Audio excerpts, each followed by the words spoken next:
So, last component ng ating metabolic series about sa kung saan ginagamit yung total energy natin o yung total energy expenditure.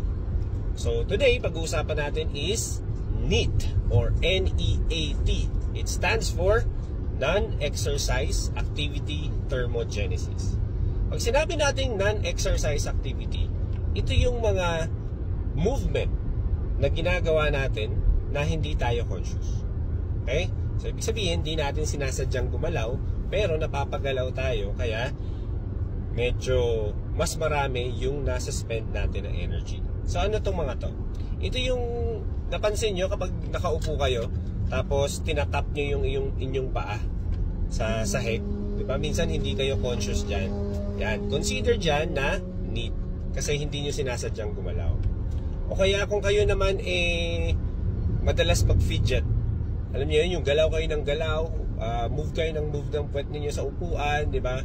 Yung hindi kayo mapakali, lagi kayong may gustong hawakan or meron kayong pinapaikot na ballpen sa daliri ninyo. Yan.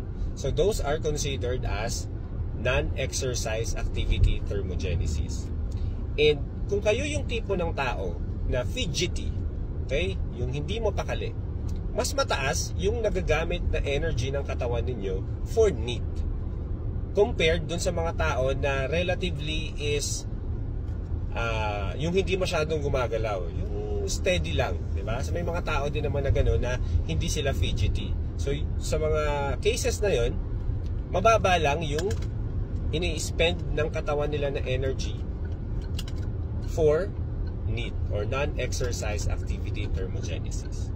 So pag tinotal natin lahat, yung inyong RMR, resting metabolic rate, yung inyong exercise or conscious activity, at yung inyong NEAT or non-exercise activity thermogenesis, ito yung unconscious na activity. Dito lahat napupunta yung total energy na kinukonsume ng katawan natin sa isang buong maghapon. So yan yung nagdi-dictate if we are spending a lot of energy or we are spending too little energy. So yan, magagamit natin yung information na yan kapag pinag-usapan na natin yung tinatawag nating calorie deficit, okay, which we will talk about sa susunod nating videos. So I hope na may natutunan kayong bago. Thanks for watching.